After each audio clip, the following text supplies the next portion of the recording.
Baiklah teman-teman, berbicara mengenai Science Class Teknologi Pangan kita pada hari ini, pasti tak luput dan tak jauh dari adanya sosok narasumber. Oleh sebab itu, saya akan memperkenalkan kepada teman-teman semua mengenai narasumber kita pada hari ini. Ya, narasumber kita pada hari ini adalah sosok yang sangat spesial dan berkompeten sekali dalam bidangnya. Beliau bernama lengkap Bapak Dr. Kurnia Ramadan. Beliau telah mendapatkan gelar PhD yang diemban dari University of Nottingham, Inggris dalam bidang ilmu pangan. Sebelumnya, beliau juga telah mendapatkan gelar magister yang didapatkannya dari University Science Malaysia. Dan dia mendapatkan gelar sarjana dari Institut Pertanian Bogor. Beliau juga telah melakukan banyak sekali publikasi atas riset-risetnya.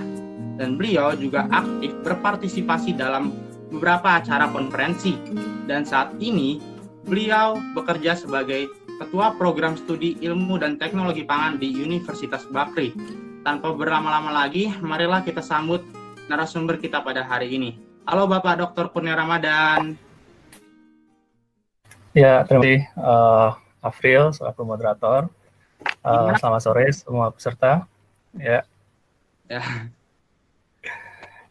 Semuanya sehat ya, mudah-mudahan. Jadi sore hari ini kita bisa sama-sama belajar tentang mungkin ada hal yang baru yang belum kalian ketahui dan nanti akan saya sampaikan. Dan tentunya yang namanya belajar itu perlu ada antusiasme, perlu ada semangat ya. Nanti kalau misalnya ada ditanyakan, silakan jangan ragu-ragu untuk bertanya. Oke, saya mulai present ya di sini ya, present now. Ya Pak, dipersilakan.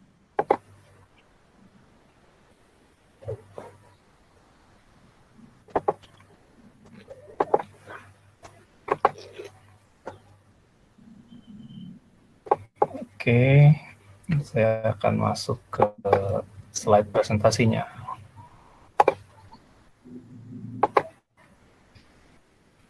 Ya, jadi topik besar yang diangkat oleh Fosca ataupun sebenarnya juga penawaran dari saya sebenarnya ya, bahwa saya juga memang memiliki keinginan untuk berbagi dengan teman-teman di SMA tentang teknologi pangan. Nah, pada sore hari ini kita akan hanya membahas bagian ya, bukan seluruhnya tapi hanya sebagian dari cakupan teknologi pangan, ya, yaitu mengenai sains dan teknologi di balik aneka rasa makanan dan minuman. Ya.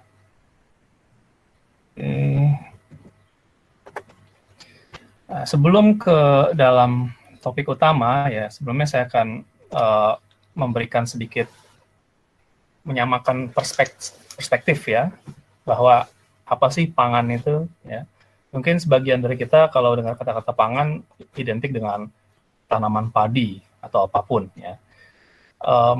Namun ya, negara kita sudah punya definisi ya tentang apa itu pangan di dalam Undang-Undang Nomor 18 Tahun 2012, yaitu pada prinsipnya adalah segala sesuatu yang berasal dari makhluk hidup ya, sumber hayati.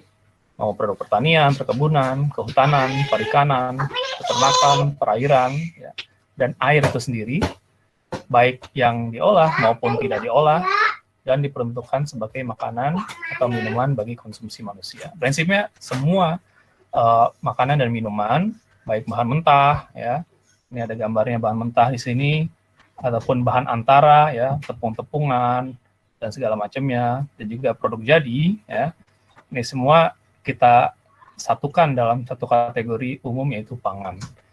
Jadi yang namanya pangan itu bukan hanya makanan tapi juga termasuk minuman ya, segala macam jenis minuman, makanan dan minuman. Oke, saya lanjutkan. Nah, dalam teknologi pangan kita itu melihat makanan dan minuman itu sebagai objek yang dipelajari ya. Dan tentunya mempelajarinya dengan cara apa atau dengan sudut pandang apa, dengan kacamata sains ya. Kita tahu sains itu ada berbagai macam ilmu ya. Nah, sains ini akan membantu ya mengungkapkan alasan-alasan di balik berbagai fenomena ya. Jadi kalau kita ada pertanyaan mengapa, nah, itu adalah pertanyaan yang saintifik. Jadi kalau dalam jurnalistik ada 5W1H ya. Nah, tapi kalau dalam sains itu yang paling intinya adalah why gitu ya, kenapanya. Ya. Mengapa tekstur buah yang tadinya keras bisa berubah menjadi lunak? Mengapa rasa buah yang belum matang itu tadinya asam bisa berubah menjadi manis? Ya.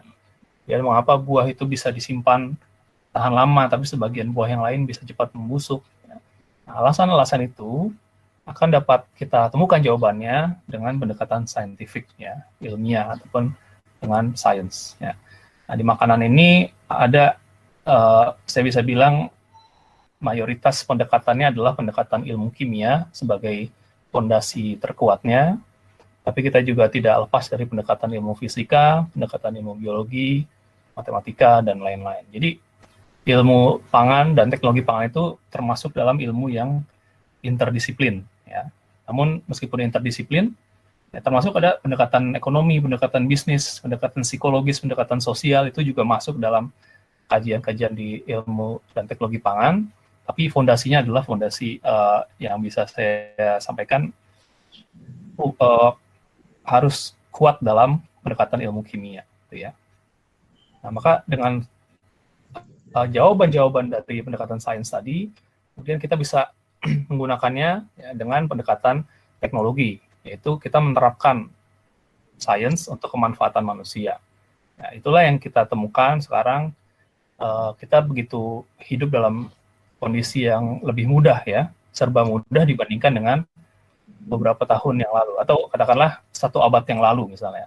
Ketika teknologi pendingin, ya, kulkas ataupun freezer belum banyak digunakan, ya, atau bahkan belum ditemukan, maka isu tentang pangan ini sangat menjadi rentan, ya. Artinya orang itu nggak bisa mau makan ini tinggal beli, ya kan. Sekarang kita apalagi di rumah ada frozen food, ada makanan minuman dingin, ya, yang mana bangun tidur kita bisa langsung menikmati. Tapi kalau zaman dulu, ya, kita bisa bayangkan misalnya yang bisa disimpan lama itu hanya makanan-makanan yang kering, ya, buah-buahan kering dan sebagainya. Jadi inilah manfaat dari teknologi, bagaimana produk pangan bisa bertahan lama, tidak cepat busuk, ya, produk pangan bisa mudah dikonsumsi, ya.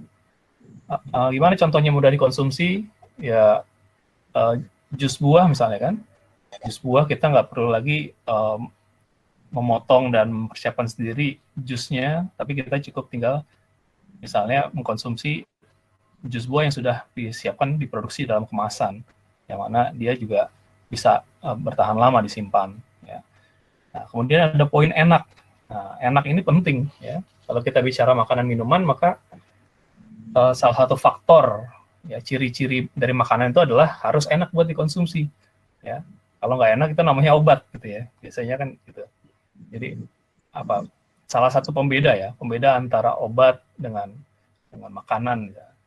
Jadi makanan itu harus ada faktor tadi penerimaan oleh konsumen, yaitu makanan dibuat supaya enak untuk dikonsumsi. Nah, itu 2 slide pengantar tentang teknologi pangan sendiri. Nah, sekarang kita masuk ke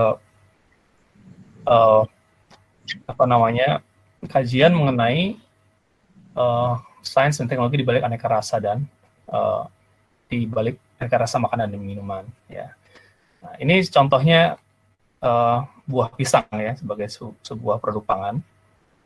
Nah, produk pangan, ya, dia memiliki yang namanya atribut sensori, ya, yaitu ada tampilan. Ya. Kalau bicara tampilan itu berarti apa? Ada bentuk, ada warna, ya, dan sebagainya yang terlihat oleh indera mata kita. Ya.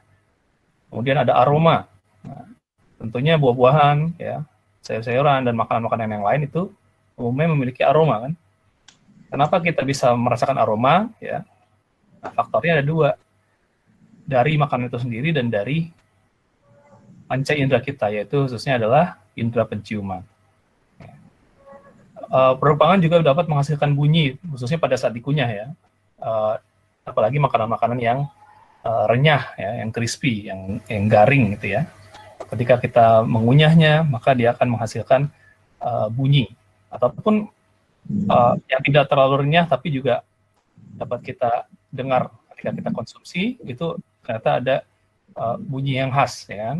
Nah, kalau kita makan, pastinya kalau yang garing-garing itu makan kerupuk, makan keripik dan saudara-saudaranya, biskuit termasuk, ya. Nah, itu karena kita memiliki indera pendengaran, ya.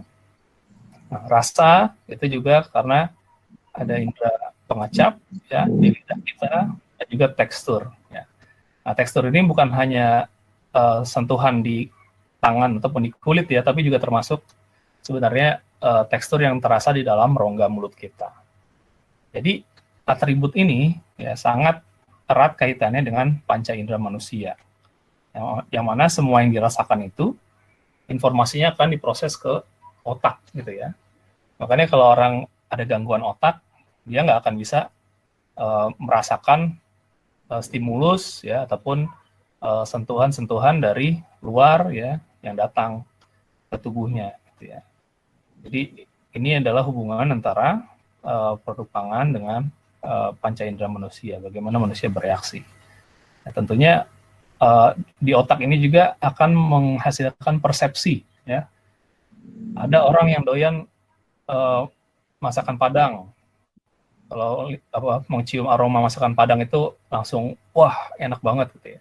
Tapi buat sebagian yang lain misalnya yang nggak biasa malah bikin muntah, gitu ya, nggak doyan. Ada orang yang suka bau durian, kan, ya, suka makan durian, dia menikmati betul ada aroma durian. Tapi ada orang juga yang malah jadi pusing, ya, malah bisa pingsan, ya, parah-parahnya bisa jadi pingsan karena menghirup aroma durian. Nah, itu diolah di otak ini, ya. Jadi seperti itu.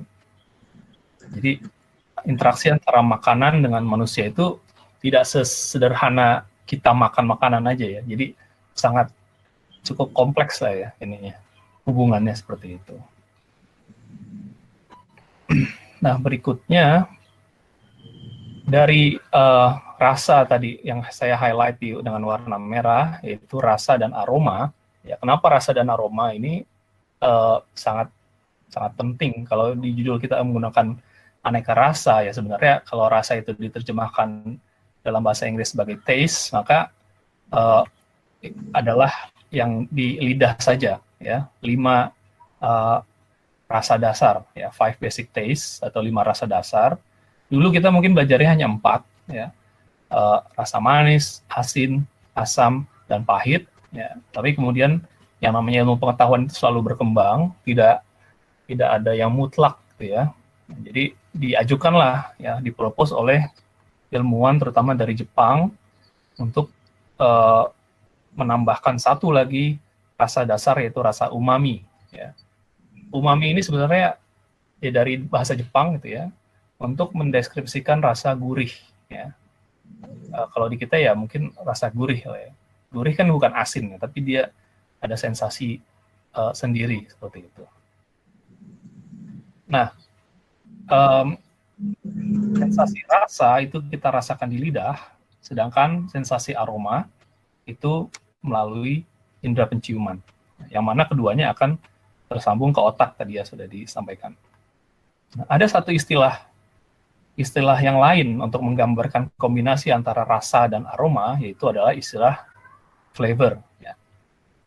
Nah, flavor ini sendiri bahasa Inggris, ya, dari bahasa Inggris.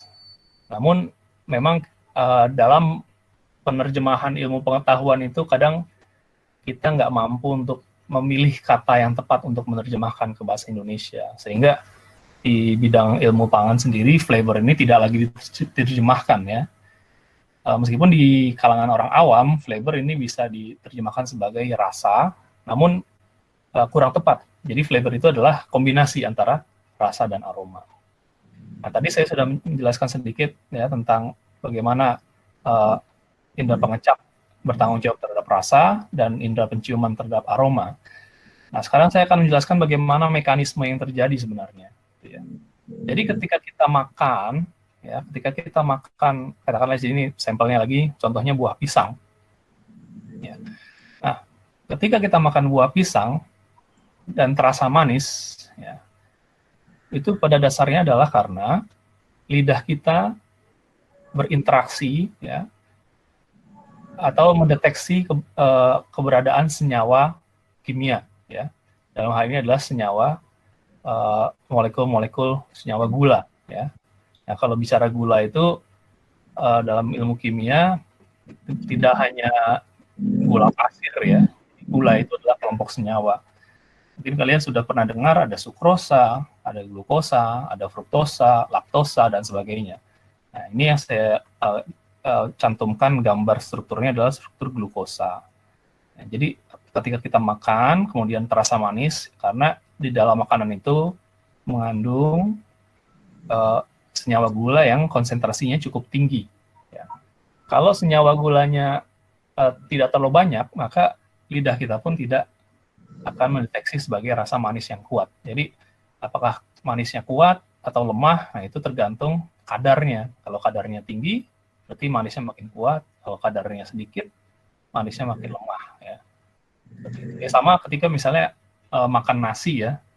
Makan nasi kan kalau eksperimen biologi SMA kalau nggak salah untuk menguji enzim pemecah pati di dalam mulut, ya, nanti mengunyah nasi yang lama-lama menjadi manis, ya, itu salah satu contoh, ya, bagaimana lidah kita mendeteksi senyawa gula.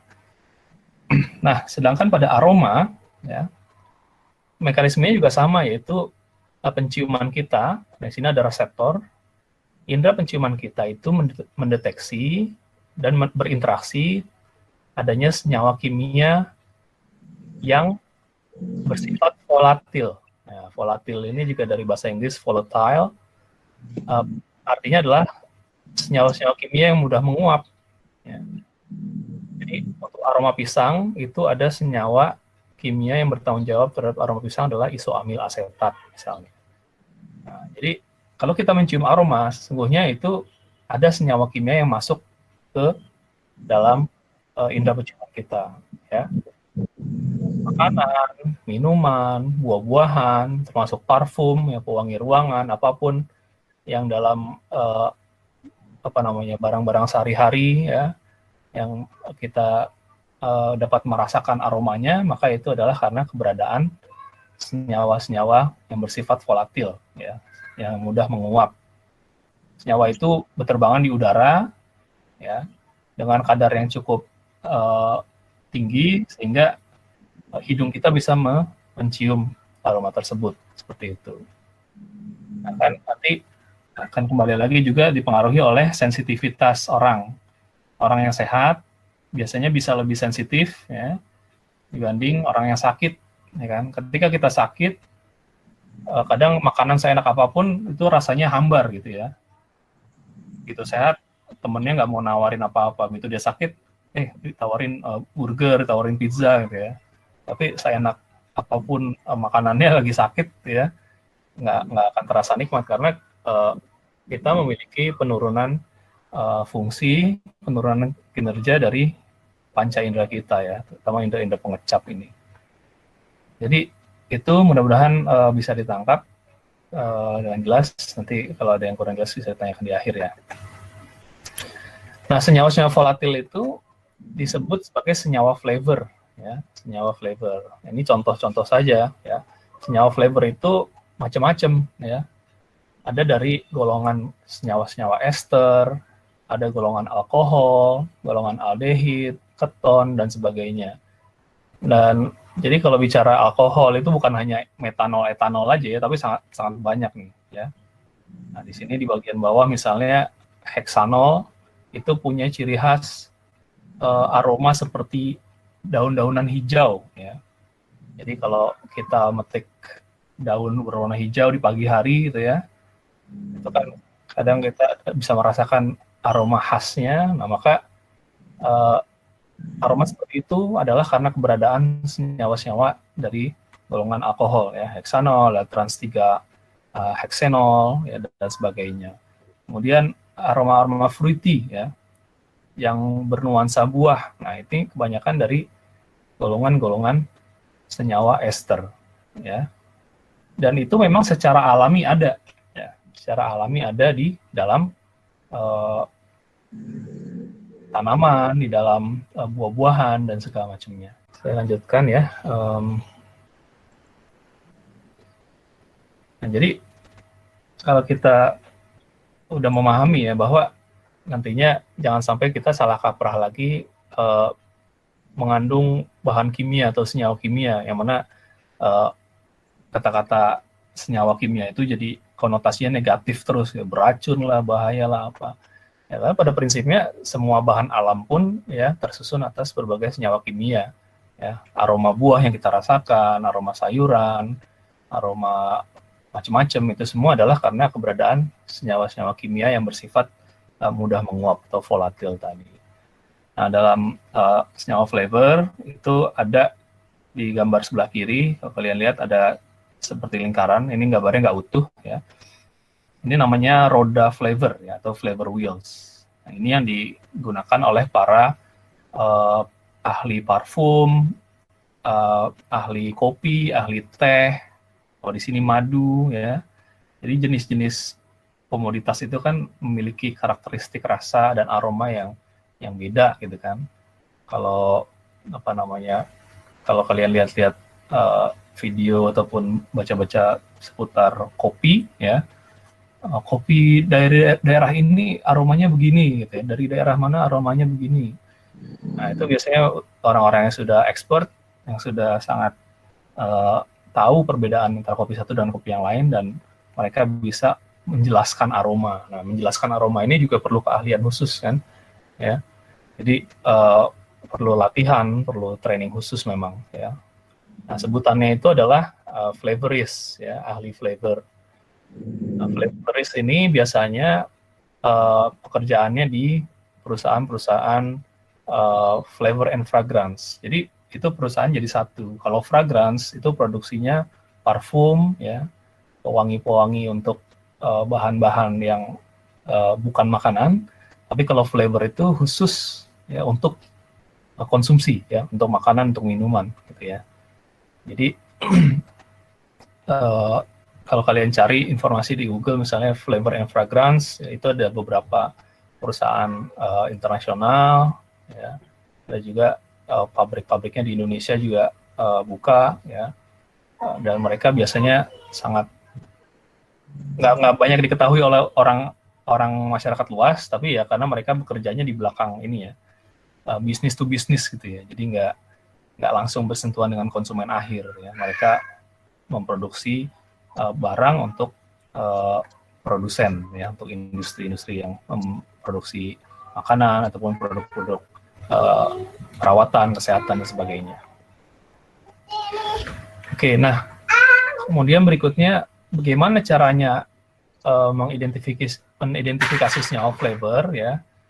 Kok kita bisa tahu nih dari aroma pisang tadi ada senyawa yang berkontribusi, yang bertanggung jawab terhadap aroma pisang adalah isoamil asetat misalnya. Ya. Nah, ini ada salah satu metodenya adalah menggunakan kromatografi gas dan olfaktometri. Jadi prinsipnya aroma dari bahan yang mau kita tangkap, mau kita pelajari ya, di sini misalnya roti, ya, rotinya itu kita masukkan ke dalam wadah, kemudian nanti diproses oleh alat, ya. Nah, nanti akan ada dua output nih, ya. Yang sebelah kanan itu ada struktur senyawa kimianya, kemudian yang sebelah kiri sini nanti tersambung dengan hidung manusia. Nah, jadi nanti senyawanya akan keluar satu demi satu, kemudian sambil divalidasi oleh hidung manusia. Dengan demikian nanti kita bisa tahu, oh ternyata aroma roti ini tersusun atas senyawa A, B, C, D, ya, yang masing-masing juga punya deskripsi aroma ya. Nah, kalau deskripsi aroma nih biasanya menggunakan kata-kata seperti ini. Ya, buttery, malty, ya, floral, ada aroma bunga sedikit dan sebagainya. Nah, ini salah satu teknologi untuk mengidentifikasi senyawa flavor. Oke, berikutnya bagaimana senyawa flavor itu terbentuk ya. Ini ada beberapa contoh. Yang pertama bisa terbentuk secara alami di bahan alam ya, contohnya di buah-buahan ya. Jadi ada gambar pisang ini ya, angka 1 sampai 7 ini adalah tahapan pematangan buah pisang. Ya. Tahap 1 tentunya dari tekstur dia keras, dari warna masih hijau, dari aromanya juga masih belum banyak mengeluarkan aroma, ya, masih hambar lah istilahnya, kalau dimakan masih sepet gitu ya. Seiring dengan pematangan buah pisang, ya maka makin lama tekstur makin lembut dan aromanya juga semakin tajam. Ya. Nanti lama kelamaan kalau diteruskan nggak dikonsumsi dia akan menjadi mendekati busuk ya. Nanti aromanya berubah lagi kan kalau udah busuk seperti itu. Itu terjadi secara alami. Nah, ada juga di buah rambutan. Nah, kenapa dua buah ini saya jadikan contoh ya. Jadi pisang ini dapat melakukan proses pematangannya setelah dipetik kan. Ya, jadi udah lepas dari pohon dia masih bisa matang. Tapi kalau rambutan ini termasuk kelompok buah yang tidak bisa matang kecuali di pohon. Ya. Jadi ini klasifikasi buah, ada buah klimakterik namanya, itu buah yang bisa matang setelah dipetik, tapi ada buah yang kalau udah dipetik dia nggak bisa matang lagi. Contohnya adalah rambutan, ya, ataupun beberapa buah yang lain, ya, seperti itu. Ini contoh pembentukan senyawa flavor secara alami. Ada juga pembentukan senyawa flavor yang dipicu oleh kerusakan jaringan tanaman. Ya. Contohnya adalah senyawa flavor yang terbentuk saat setelah bawang diiris atau digeprek, ya, dihancurkan. Ya. Jadi kalau yang suka masak di dapur, ya, ketika kita mengiris bawang putih atau memotong bawang putih, tentunya setelah dihancurkan itu biasanya aromanya akan lebih kuat, ya. Karena proses penghancuran bawang putih akan menghancurkan struktur jaringan-jaringan tanaman itu sehingga akan melepaskan berbagai senyawa dari yang tadinya tersusun rapi dalam jaringan tanaman, kemudian mereka saling ketemu, ya, saling bereaksi. Jadi hasil reaksi enzimatis di dalam bawang, ya. Karena bawang itu masih hidup, ya. Jadi ini beberapa tanaman yang memang sudah dipanen dan masih bisa hidup, ya. Jadi aktivitas enzimnya masih ada, seperti itu. Nah, berikutnya pembentukan senyawa flavor juga ada yang disebabkan oleh proses pengolahan. Misalnya biji kopi, ya. Biji kopi, kalau kalian tahu bagaimana biji kopi itu diproses, ya.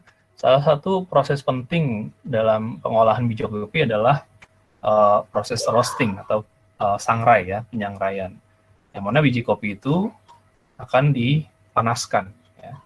Nah, kalau yang suka ngopi nih kan ada yang dark roast, ya, roastingnya lama, ada yang roastingnya agak lama, ada yang sebentar, ada yang sebelum di roasting. Semakin lama di roasting biasanya aromanya akan semakin kuat. Nah, itu karena, ya, pengaruh panas akan menyebabkan reaksi-reaksi kimia di dalam biji kopi itu sendiri sehingga dapat menghasilkan senyawa-senyawa flavor yang ada dalam biji kopi. Ya. Contoh lainnya adalah akibat fermentasi, ya. Misalnya tape singkong, ya kan. Sebelum menjadi tape kita tahu gimana aromanya singkong, ya. Tapi setelah difermentasi dengan ragi, ya, maka singkong itu akan melunak dan aromanya juga akan berubah, ya, menjadi aroma alkohol, ya, kalau fermentasi singkong. Biasanya kalau fermentasi dengan ragi itu dari glukosa, ya, dari gula dia akan dikonversi, diubah menjadi alkohol. Gitu. Nah, ini salah satu contoh bagaimana senyawa flavor itu terbentuk akibat pengolahan. Masih banyak contoh-contoh yang lain, ya, di dalam pembuatan roti, di dalam pada umumnya dengan prinsip pemanasan. Ya. Siapa yang suka minum susu mungkin tahu misalnya susu Bear Brand misalnya, susu di kaleng. Ya. Kalau kalian bedakan antara susu Bear Brand yang dalam kaleng itu dengan susu UHT atau dengan susu yang susu segar yang kayak kalau yang keliling-keliling itu susu nasional atau apapun, ya.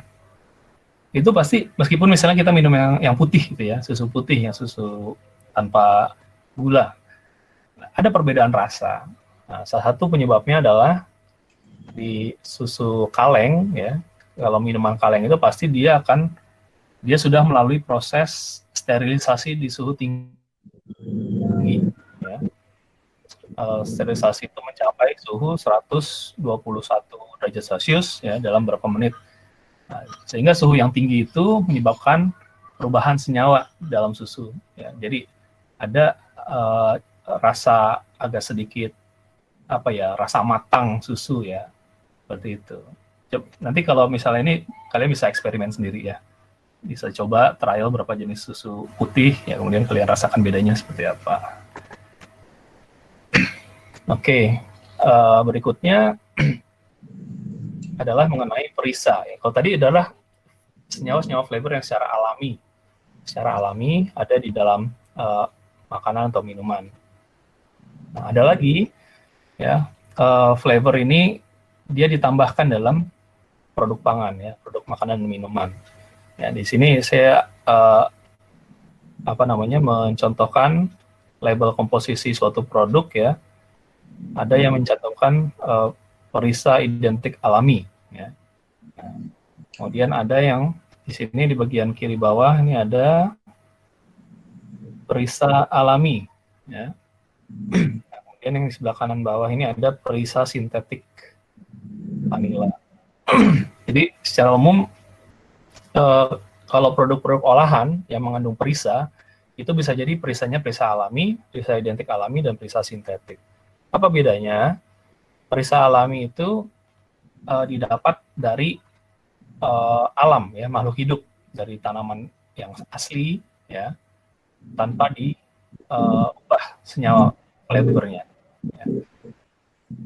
Contohnya ya, perisa alami misalnya dari buah jeruk ya.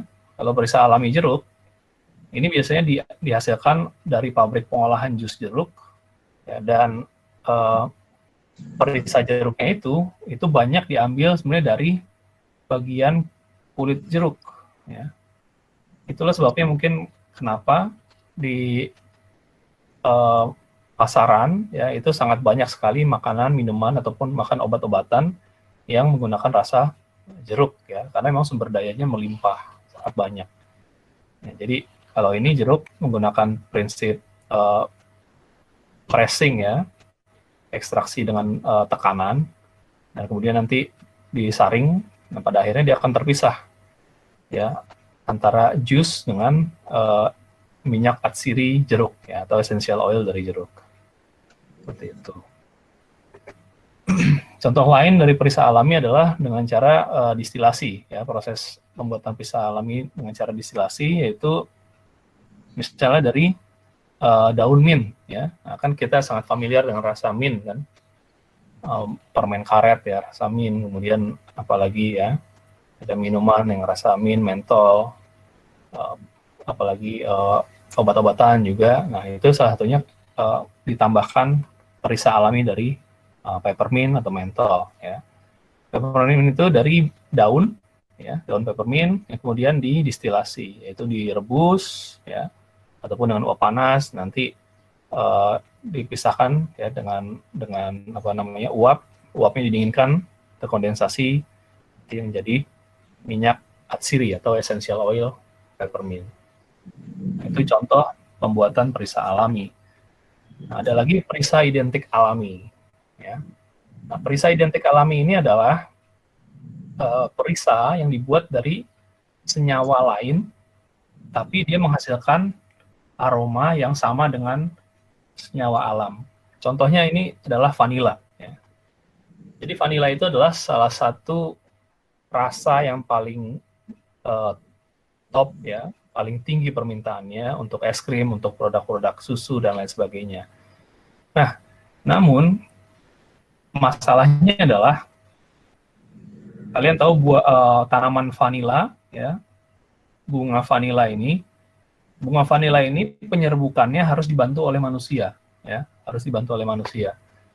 Jadi akibatnya karena tergantung dengan manusia, produksinya tidak bisa banyak ya. Artinya perbandingan antara permintaan dengan supply itu ada kesenjangan, ada gap gitu ya. Nah, untuk memenuhi itu dicarilah teknologi ya, maka Salah satu alternatif pembuatan perisa vanila ini adalah dibuat dari senyawa eugenol. Ya. Nah, eugenol ini adalah senyawa yang dihasilkan oleh cengkeh. Nah, ini jadi dari minyak cengkeh itu melalui reaksi kimia bisa didapatkan ya menjadi perisa vanila. Nah, ini disebut sebagai perisa identik alami karena dia sudah mengalami perubahan ya, dari senyawa A ya, kemudian jadi senyawa yang lain seperti itu.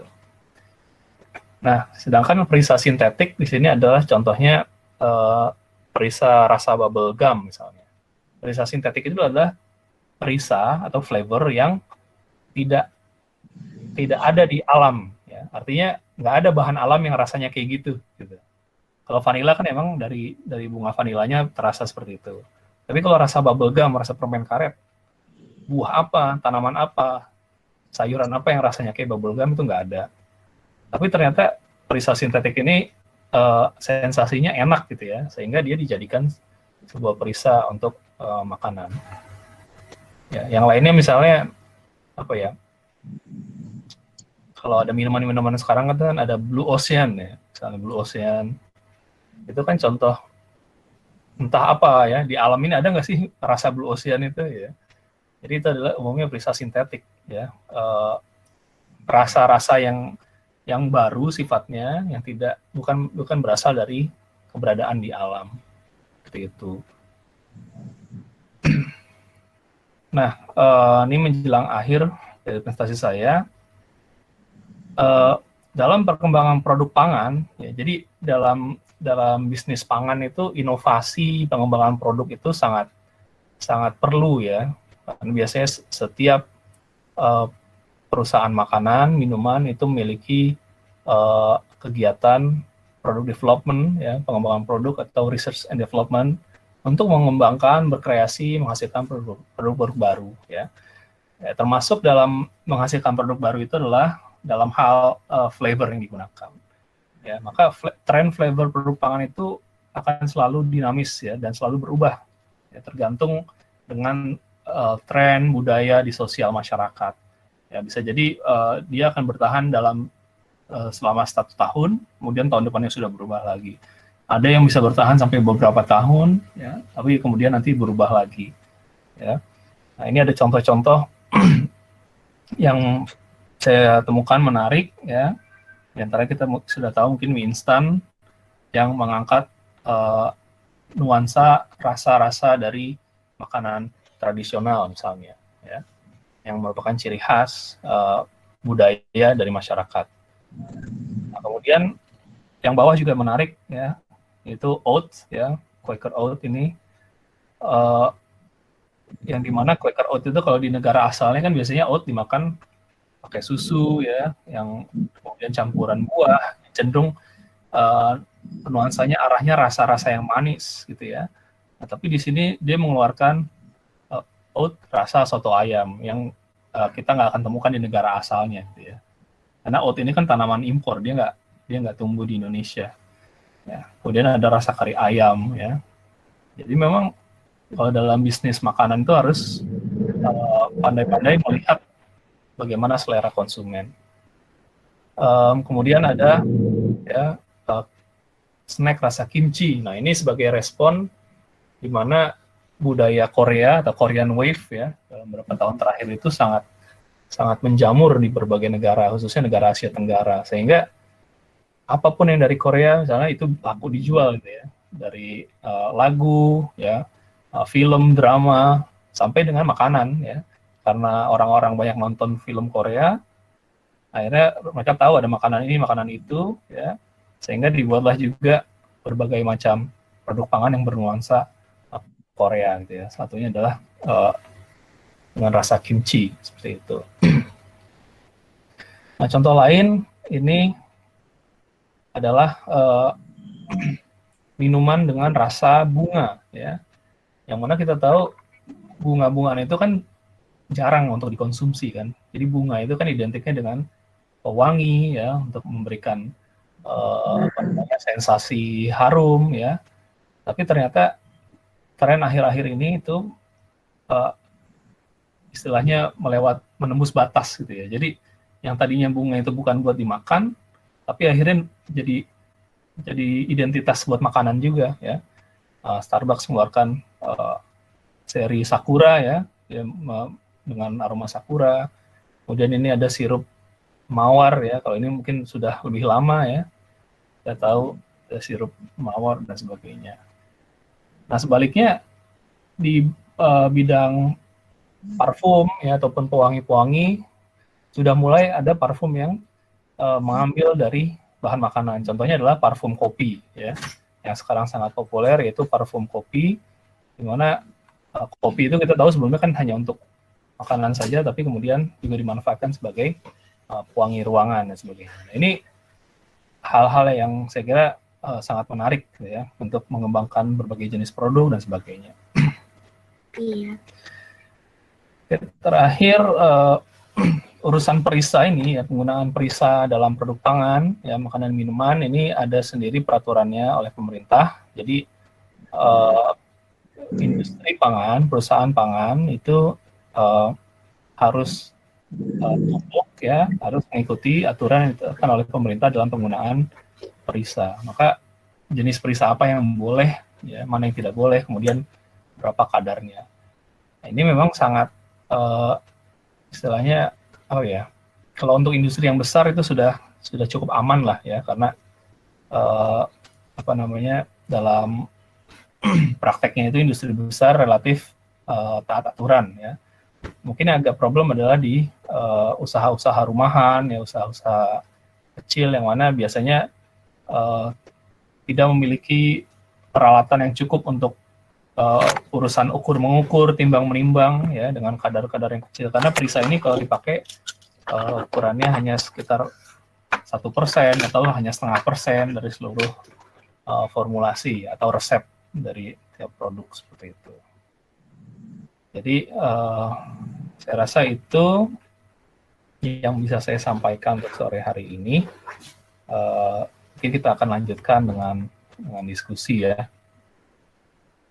Ya, terima kasih untuk Bapak Dr. Kurnia Ramadan atas penyampaian materinya yang sangat menarik sekali dan juga menambah wawasan bagi kita semua. Ya, teman-teman, mungkin saya bisa mengulas sedikit materi yang telah disampaikan oleh narasumber kita pada hari ini, di mana pangan itu adalah segala sesuatu yang berasal dari sumber hayati, baik yang diolah maupun tidak diolah.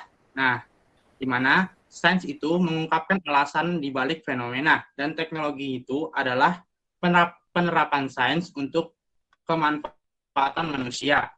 Jadi, kemudian flavor adalah kombinasi sensasi rasa dan aroma, adanya molekul senyawa-senyawa flavor yang mudah menguap, membuat suatu makanan dapat tercium oleh hidung.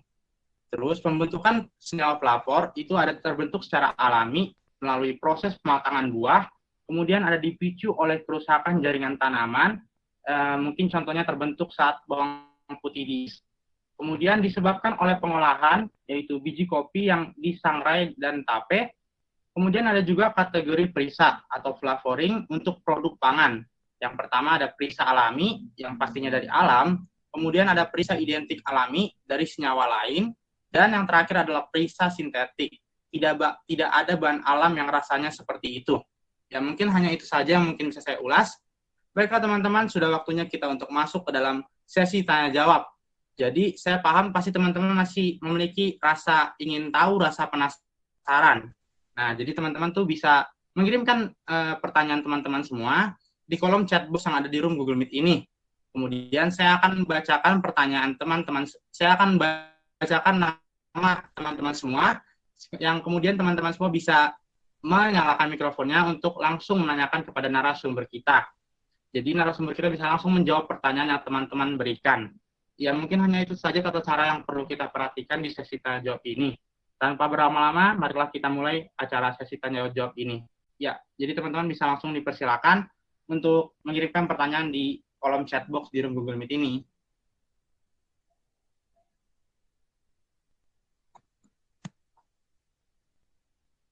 Iya Pak, itu ada pertanyaan tuh dari teman kita, dari Fatah Harum.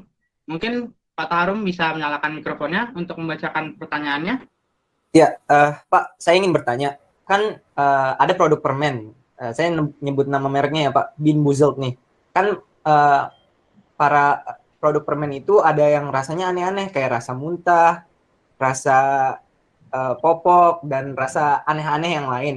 Nah, para ilmuwan yang membuat perisai-perisai tersebut, bagaimana ya Pak? Apakah mereka merasakan popok, muntah, atau bagaimana? Terima kasih Pak. Oke, menarik sekali pertanyaannya. Ini saya belum tahu produknya kayak gimana ya. Tapi gini, prinsipnya semua aroma, baik itu yang enak maupun yang tidak enak, itu bisa dideteksi senyawa kimianya apa saja, gitu. Nah, misalnya apa ya, kalau keringat kita aja ya, bau apek atau bau asam manusia itu salah satu kontributornya adalah asam butirat, ya. Dia dari salah satu asam karboksilat. Nah, maka kalau mau mereplikasi membuat produk dengan aroma yang seperti itu, ya berarti digunakanlah senyawa asam butirat itu. Nah, nanti kalau ada yang rasa muntah, kemudian popok, itu saya kira mereka sudah mendeteksi, ya. Caranya kan tadi dengan kromatografi gas misalnya. Jadi mengambil sampelnya, kemudian dideteksi senyawa apa yang ada, nah, kemudian nanti bisa direproduksi lah itu. Kita pakai senyawa itu untuk memberikan ini ya, rasa-rasa seperti itu. Yang mana memang rasa itu didefinisikan sendiri biasanya oleh perusahaan. Ya, oleh perusahaan. Kalau misalnya rasa itu udah cukup populer, biasanya ada konsensus atau kesepakatan, ya, kesepakatan di kalangan industri mengenai ternyata rasa stroberi itu yang kayak gini gitu ya. Meskipun kan kalau kalian minum susu rasa stroberi dengan makan buah stroberi kan beda banget nggak sih, ya kan? Stroberi kan asam gitu ya, tapi banyak susu yang digunakan rasa stroberinya ya memang ada kedekatan, tapi ternyata ada perbedaan juga kan seperti itu. Nah, itu tadi ada konsensus, ada kesepakatan di kalangan industri seperti itu. Ya, bagaimana untuk Saudara Fatarum? Apakah sudah terjawab pertanyaannya? Ya, terima kasih Pak. Ternyata para ilmuwannya nggak merasakan muntahnya secara langsung ya Pak. Jadi mereka mempunyai alat-alatnya gitu. Ya. Ya, oke, terima kasih atas pertanyaannya Fatarum. Ayo teman-teman juga bisa kok mengirimkan pertanyaannya di kolom chat box. Yang teman-teman mungkin masih ada penasaran ataupun rasa ingin tahu, bisa ditanyakan di kolom chat box kita. Ya, untuk Sherina Raihatul Janah mungkin bisa memberikan pertanyaannya. Dinyalakan dulu mikrofonnya. Ya baik, terima kasih. Sebelumnya saya ucapkan terima kasih Pak atas materinya yang sangat luar biasa. Di sini saya ingin menanyakan, kan ada perisai sintetik seperti yang Bapak jelaskan tadi. Yang saya tahu perisai sintetik itu dibikin dari proses kimia. Nah, apakah tidak berbahaya untuk kesehatan kita untuk mengkonsumsi produk dari perisai sintetik itu? Terima kasih. Oke, ya, makasih pertanyaannya. Jadi memang perisai sintetik itu betul dibuat dari senyawa-senyawa kimia, ya. Nah, senyawa kimia itu sendiri kan macam-macam ya. Dan senyawa kimia sendiri itu dalam proses pembuatannya juga sebagian diambil dari alam juga. Jadi misalnya alkohol kan, alkohol kita tahu bisa dari proses distilasi ataupun dari biasanya fermentasi, dan ada rute-rute pembuatan senyawa kimia tertentu. Nah, nanti yang jadi perhatian adalah kadarnya, ya. Tentu setiap senyawa-senyawa itu ada aturannya, jadi berapa kadar maksimal. Gitu. Dan senyawa kimia yang digunakan untuk perisai itu umumnya dia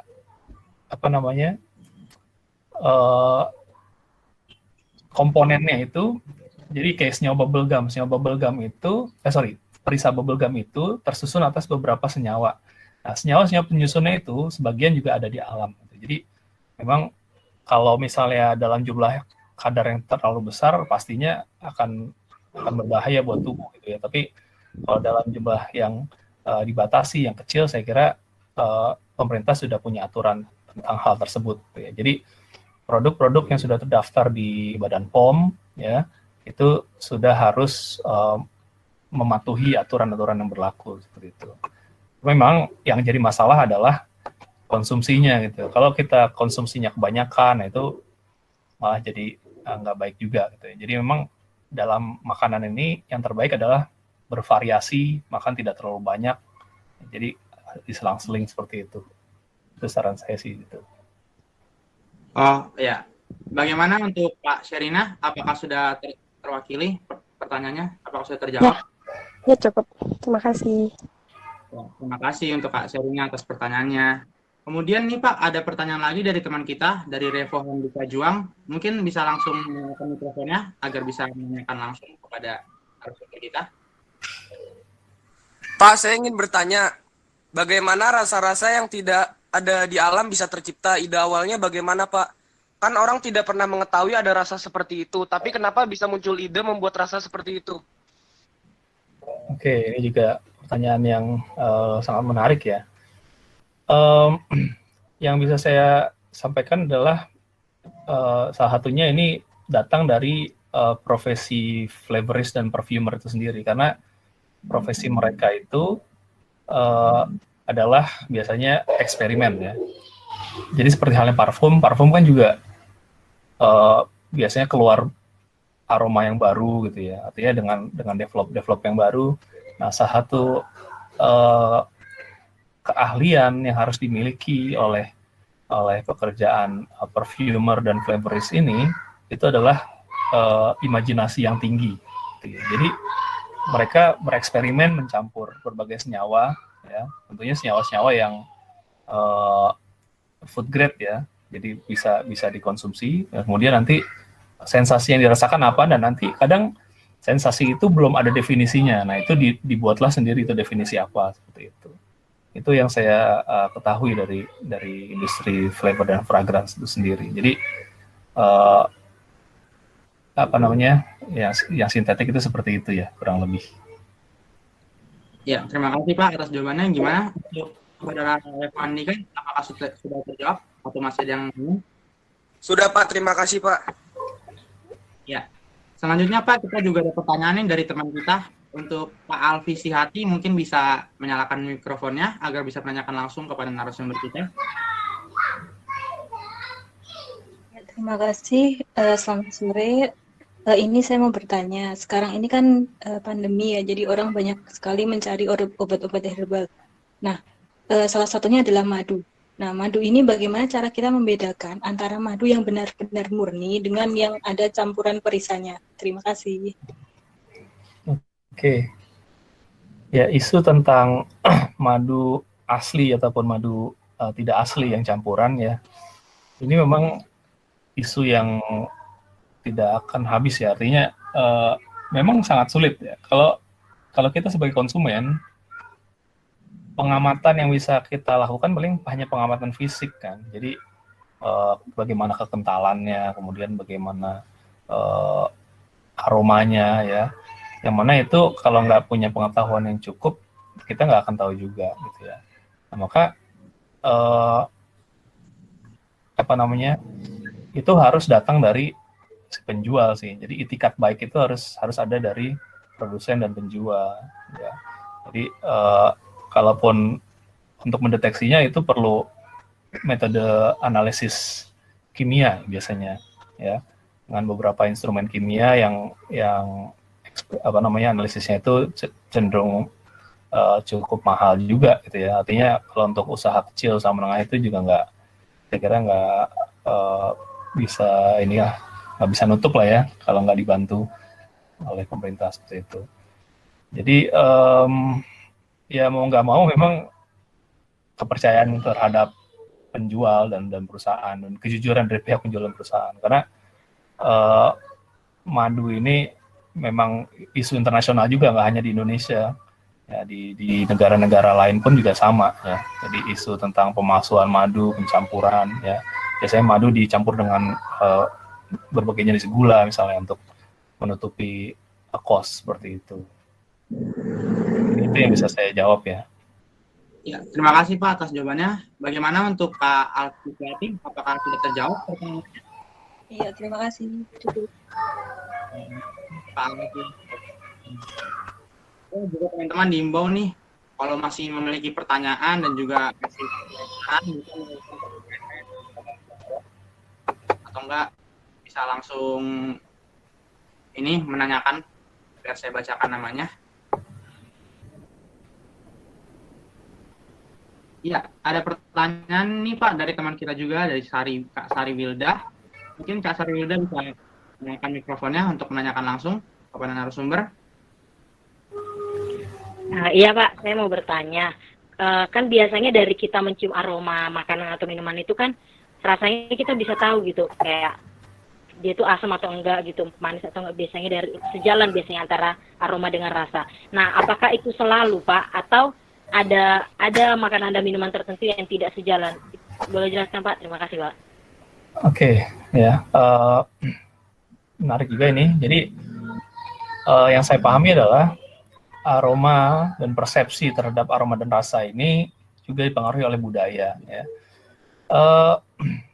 Ada cerita dari seorang kenalan saya waktu itu, dia bertugas bekerja di suatu negara ke Mongolia. Ya. Nah, di Mongolia salah satu kebiasaannya adalah minum susu itu pakai garam. Ya. Nah, kalau di kita kan susu pakai garam nggak nyambung kan, susu kok asin gitu ya. Nah, tapi di sana itu menjadi suatu kebiasaan yang memang bahkan sangat jadi kenikmatan buat orang-orang lokal itu. Nah, jadi itu sangat dipengaruhi oleh budaya. Atau kemudian juga makan pisang gitu ya. Kalau di kita biasanya pisang dikonsumsi sebagai buah ataupun diolah jadi makanan yang manis kan, kolak pisang, ya, kemudian sale pisang dan sebagainya. Tapi sebagian budaya kan makan pisang itu dicampur dengan sambal, ya, dengan jadi makanan pedas, makanan gurih, ya. Saya kira di Sulawesi kalau nggak salah ada seperti itu, dan di Afrika juga seperti itu, ya.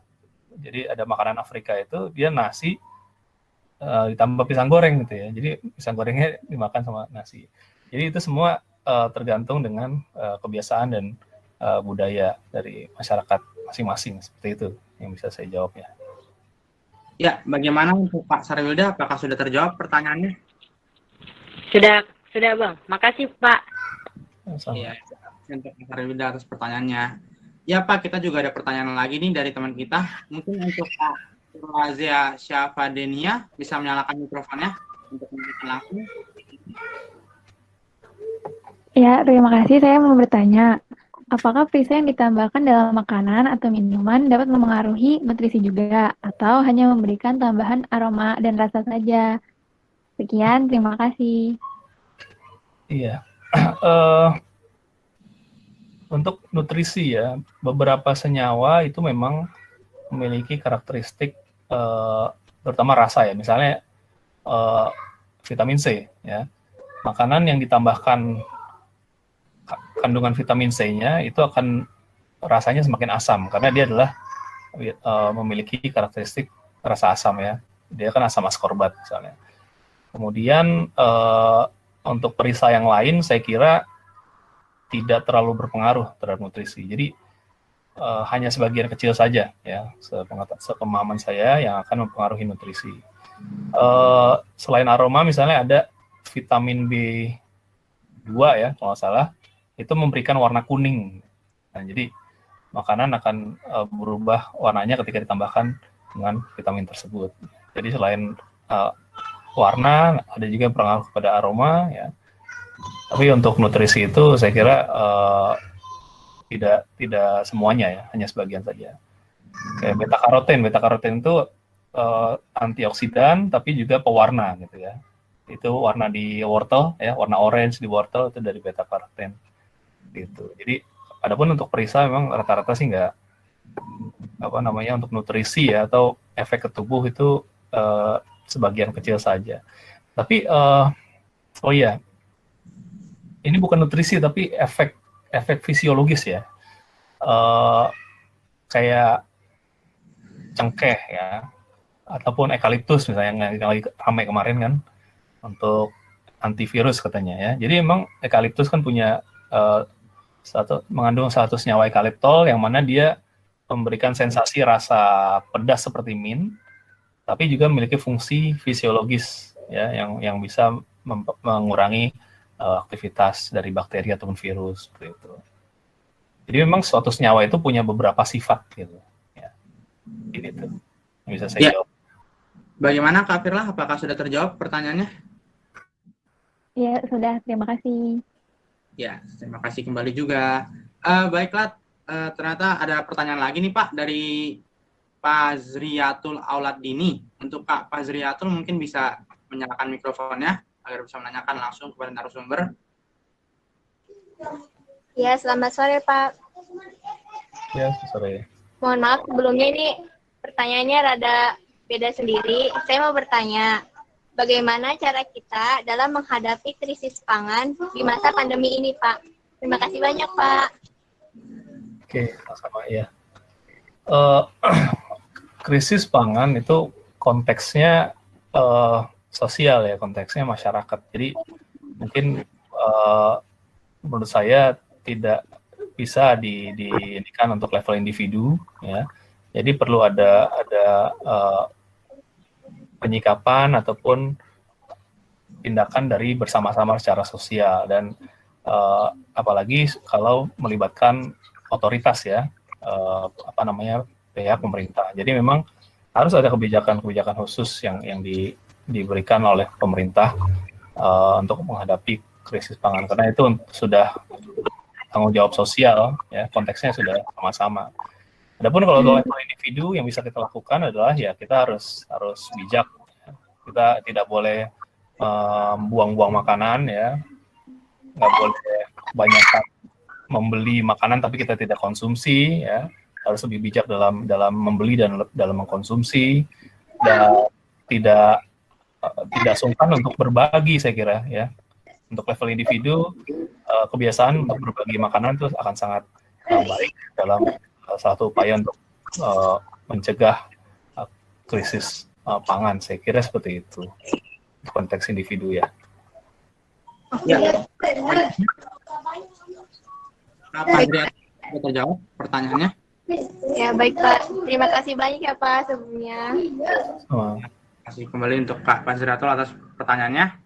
Kemudian kita juga ada pertanyaan nih Pak dari Sitius Vieni. Mungkin untuk Pak Sitius Vieni bisa menyalakan mikrofonnya agar bisa menanyakan langsung.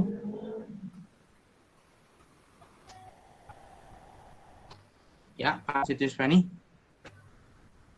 Ya, mungkin bisa saya wakilkan Pak untuk menanyakannya. Pak, saya juga ingin bertanya Pak mengenai apakah seseorang yang vegetarian bisa merasakan sayuran yang rasanya diubah menjadi rasa mirip daging ya Pak? Oke. Ini tadi saya lupa, saya mau nyampein ini sebenarnya. Makasih udah ditanyakan. Ya, jadi memang untuk perisa tertentu ya, terutama perisa-perisa yang rasa daging, ya rasa ayam ataupun yang lain sebagainya, itu ada yang dibuat dari golongan perisa identik alami. Jadi bahannya itu sama sekali tidak menggunakan daging. Ya, bahannya biasanya menggunakan sumber protein yang lain seperti kedelai ya, ataupun yang lainnya. Kemudian direaksikan secara kimia ya dengan suhu tinggi, kemudian dengan asam dan sebagainya macamnya ya, teknologinya agak kompleks dan nanti dapat dirasakan sensasinya seperti rasa ayam panggang ataupun rasa daging bakar ya. Nah, maka inilah yang sudah dipraktekkan ya di industri. Beberapa produk misalnya keripik kentang itu memiliki rasa daging, rasa ayam, tapi dia cocok untuk vegetarian gitu ya. Artinya dia sama sekali tidak mengandung bahan dari hewan yang hidup gitu ya. Artinya aman untuk dikonsumsi ya untuk vegetarian ataupun orang yang tidak mengkonsumsi daging ya, seperti itu. Saya kira itu. Mungkin jawabannya yang bisa diberikan untuk Pak ini. Baiklah, kita juga ada pertanyaan lagi nih dari Kak Syakira Azhara. Mungkin bisa nyalakan mikrofonnya untuk menanyakan pada narasumber. Ya, Pak, saya ingin bertanya, untuk rasa yang seperti soto ayam, rendang, dan lain-lain itu, gimana ya Pak caranya untuk masukkan rasa tersebut ke dalam produk makanan seperti mie instan? Terima kasih. Oke. Pada prinsipnya sama ya dengan yang lain. Jadi kita perlu mendeteksi di aroma soto ayam ataupun aroma rendang itu sebenarnya paling dominan itu senyawa apa sih ya? Nah, itu tadi menggunakan teknik analisis tertentu ya. Salah satunya adalah kromatografi gas. Nah, kemudian kita tahu senyawa-senyawa penyusunnya itu apa saja, dan kemudian untuk diaplikasikan ke produk minuman dan yang lainnya, itu kita bisa membuat sebagai perisai identik alami misalnya ya. Jadi dari senyawa-senyawa kimia yang sudah diketahui sebagai penyusun bumbu tersebut, kita combine dengan bumbu mie ya. Kemudian nanti bisa menghasilkan aroma ataupun rasa masakan tersebut ya. Tapi tentunya memang ada perbedaan ya, jelas kalau kalian ini kemiripannya ada, tapi pasti ada perbedaan. Dan bumbu soto dan bumbu rendang pun kan kadang setiap daerah pun berbeda-beda ya.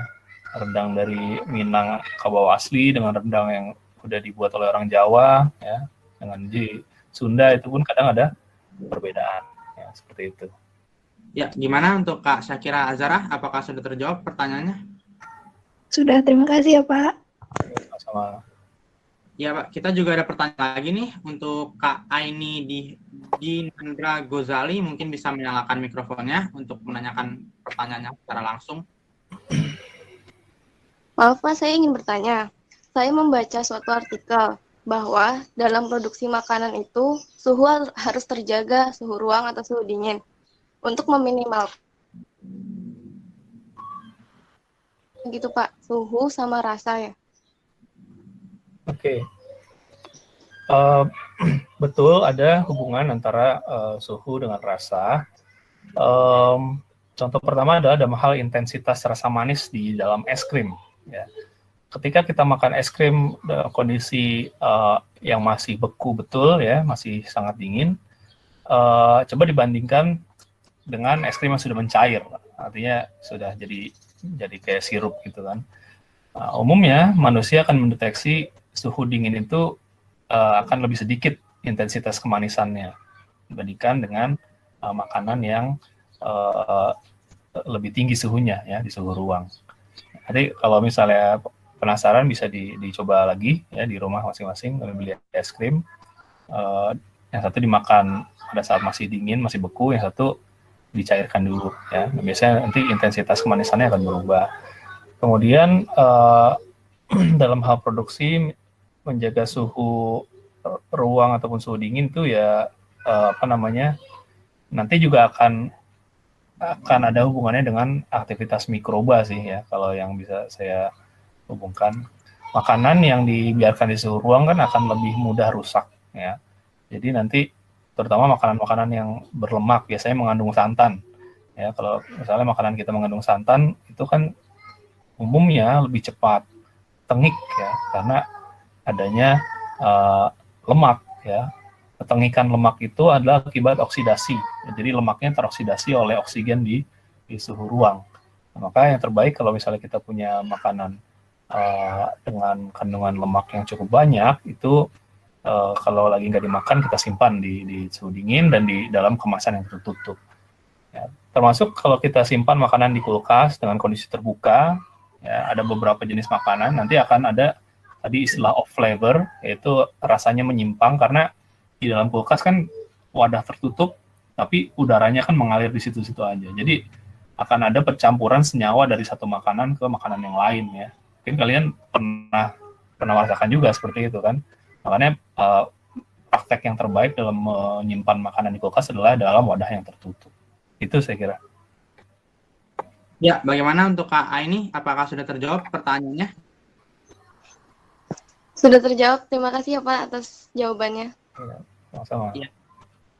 Baik Pak, kita juga ada pertanyaan lagi dari Kak Iva Pramatia. Mungkin bisa menyalakan mikrofonnya untuk bertanya secara langsung kepada narasumber. Ya, terima kasih Pak sebelumnya atas materi yang Bapak sampaikan. Di sini saya mau bertanya Pak, selain dari pengelompokan aroma dan rasa, apa saja sih yang kita pelajarin di teknologi pangan? Lalu untuk prospek kerja yang kedepannya apa saja Pak? Apakah kita bisa bekerja di BPOM? Terima kasih Pak. Iya, nah ini teknologi pangan secara luas ya. Jadi teknologi pangan itu skopnya atau cakupannya itu mulai dari bahan pangan itu dipanen ya dari ladang atau dari manapun sampai dengan bahan pangan itu dikonsumsi di meja makan seperti itu. Nah, itu kan rantainya sangat panjang. Dari panen itu masuk gudang, kemudian nanti ada masuk ke pabrik ataupun ke yang lain, ya. Kemudian ke retail, ke penjual dan sebagainya. Nah, aspek-aspek teknologinya itu sangat banyak ya, aspek pengolahan, baik yang menggunakan panas ataupun yang tanpa panas, kemudian aspek pengemasan, ya, kemudian aspek penjaminan mutu bahwa makanan itu harus betul-betul aman ya. Tadi isu masalah umur simpan. Makanan itu kan sangat mudah rusak. Kalau kelamaan tersimpan di tempat penjual ya atau di supermarket ya. Bagaimana caranya ahli teknologi pangan ini mendesain produk yang bisa tahan lama ya. Nah, tahan lama ini bukan berarti dikasih pengawet ya. Artinya memang kadang diperlukan senyawa kimia pengawet ya, antioksidan ataupun anti jamur dan lain sebagainya, tapi bisa juga dengan teknologi. Ya, contohnya itu UHT ya, ultra high temperature. Itu kan tidak menggunakan tambahan pengawet ya. Pengalengan ya, metode pemanasan kaleng ataupun minuman-minuman teh ya yang dalam kemasan PET itu ya, itu biasanya menggunakan teknologi aseptic filling ya, di mana pengisian ke dalam botolnya dalam kondisi aseptis, jadi tidak ada sangat steril gitu ya. Jadi tidak membutuhkan penambahan senyawa kimia pengawet seperti itu. Nah, nanti untuk prospek kerja sangat banyak, yang pasti sangat dibutuhkan oleh industri makanan dan minuman ya, baik di bidang pengembangan produk, di bidang penjaminan mutu, di bidang produksi, bahkan ke pemasaran ya. Kemudian kerja di Badan POM pasti ya, karena Badan POM akan terus merekrut lulusan teknologi pangan dan lulusan bidang-bidang yang terkait ya, farmasi, teknologi pangan dan sebagainya. Lembaga sertifikasi halal ya, untuk di Indonesia ini sangat dicari juga. Kemudian saya kira sangat banyak. Selain itu juga retail ya, retail supermarket itu juga membutuhkan alumni teknologi pangan untuk ngurusin komoditas yang dijual ya. Karena kalau kita ke supermarket ya, ada yang bisa memprediksi nggak berapa persen sih isi supermarket itu makanan gitu kan. Lebih dari 50% kan. Kita bisa bilang 70% sampai 80% isi supermarket itu adalah produk makanan dan minuman. Jadi memang sangat banyak dibutuhkan saya kira. Mudah-mudahan menjawab ya. Ya, terima kasih banyak Pak. Ya, sama-sama. Ya, baiklah. Pak, kita ada pertanyaan dari Kak Una Isa Syahidah ya. Mungkin bisa dinyalakan mikrofonnya? Iya Pak, ini halo. Ya. Jadi saya ingin bertanya, apabila ada makanan atau minuman yang sudah kadaluarsa tapi tetap saja dikonsumsi, apakah itu bisa berdampak besar ya pada kesehatan? Terima kasih. Oke, untuk ini ya, ada beberapa istilah yang berbeda itu ada expiry date ya, kadaluarsa, ada best before ya.